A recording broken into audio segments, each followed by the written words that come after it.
It's always a brand new day at Flint Hill, and today's team that will be bringing you your WPTV news is Team 1, featuring the anchors of Maria Carrillo, Hunter Mills, and Maya Schultz. Enjoy your news broadcast, boys and girls. Good morning, boys and girls, and welcome to Tuesday, February the 8th, 2022. Have you ever just had one of those days? Well, let me explain to you what's happened here. This morning, our news crew, Team 1, came in and recorded the news show. And when I went to pull everything off to put it into a show for you, the actual movie itself for you, there was no sound. Okay, so I'm going to go through the announcements really quickly. I really apologize to Team 1. They really did a great job today, but we didn't check the sound because we've never had a problem with it. But today we had a problem. So we've got it fixed now, and we'll be able to do the right things tomorrow. Okay, so here's what's going on around Flint Hill today. Is your mask on properly? Well, mine was. Make sure you're covering your nose and your mouth. Okay, so make sure you're doing that. Today is Specials Rotation C. We want to thank our school counselors. Again, this is their week that we acknowledge them for all they do at Flint Hill. This week, we are going to wear red on Friday for Black History Month.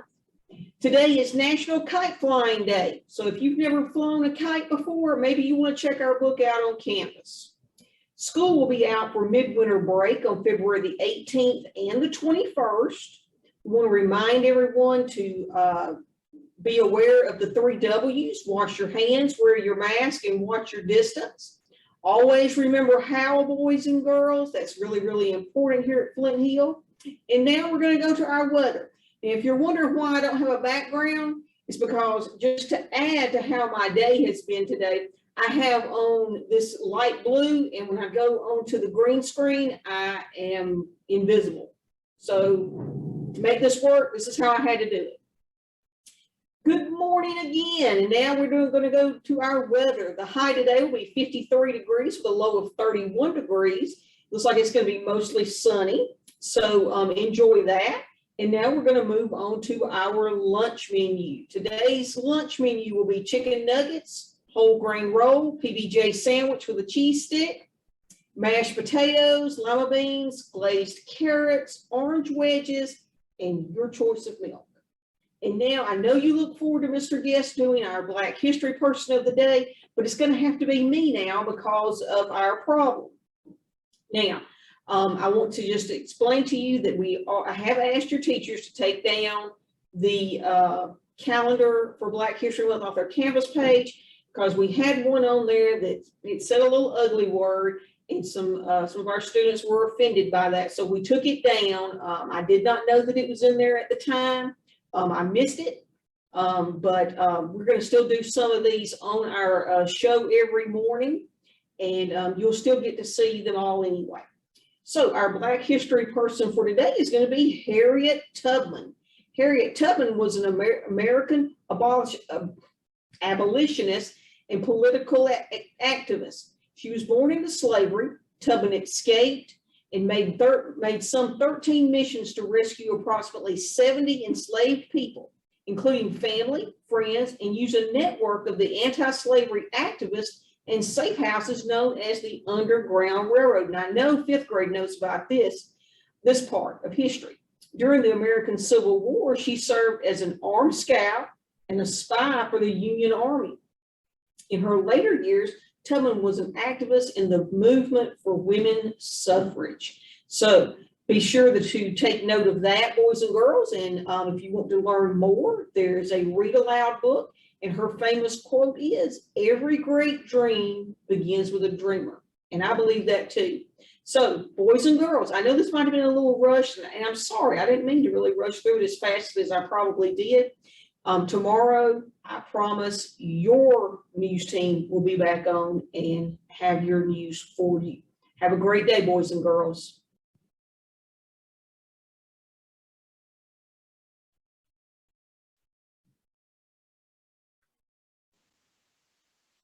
stand for the pledge. Attention, salute. Pledge.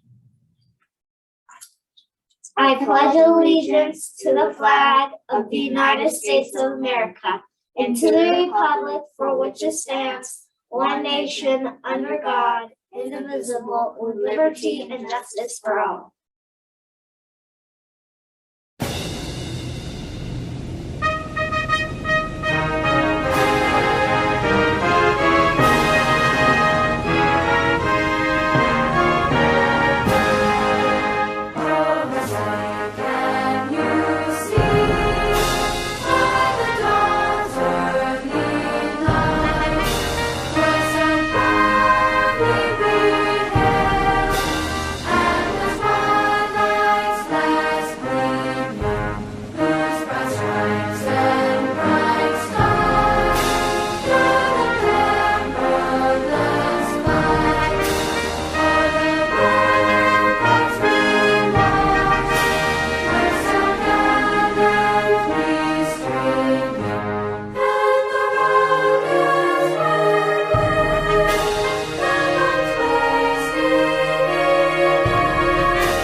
Harriet Tubman began her life in the bonds of slavery, but lived her life helping others achieve their freedom.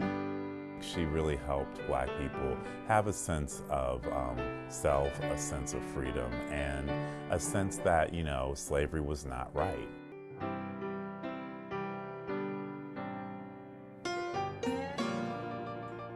Araminta Harriet Ross was born into slavery around 1820 in Dorchester County, Maryland.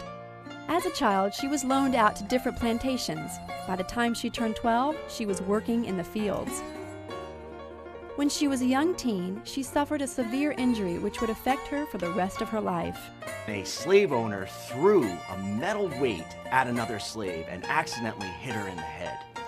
For the rest of her life, she suffered epilepsy, terrible headaches, but she also had these strange visions, which she ascribed to God communicating to her. And she took these visions as a symbol of her mission, like Moses, to go and free her people. In 1844, she married John Tubman, who was a free black man, a fairly common occurrence in Maryland. Harriet was determined to escape her life of slavery, and in 1849, she finally did it. She risked her life by making her way from Maryland to Philadelphia. She followed the North Star and used the so-called Underground Railroad to make it to freedom.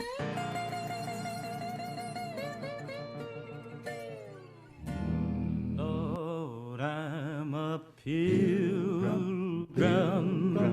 The Underground Railroad was an organized group of free blacks, whites, and Christian abolitionists who helped slaves escape to the North. Harriet had made it to the Promised Land. No one would have blamed her if she never returned to the South, but she desperately wanted to free her family. She made perilous trips back to free her 2 brothers, her sister, and her sister's 2 children. When she made a 3rd trip to get her husband, she found he had taken another wife. Instead of returning with her husband, she saved more slaves.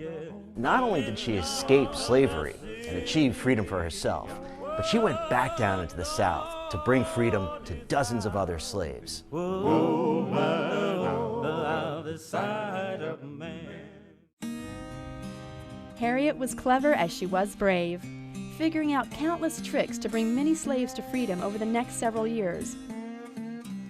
The fact that she developed these paths and trails that took people through the country, and they traveled at night, and they used quilts to have secret codes and know the paths, and then to bring people north across the Mason-Dixon line into Ohio to find freedom. So she was a pioneer, and I think a very, very strong woman. Her legendary status as an Underground Railroad conductor earned her the nickname Moses. Well, I think Harriet Tubman's name, Moses, comes from Moses from the Bible, leading people to freedom. And it's a very, very proper name, I think, for her, and one that she definitely lived up to.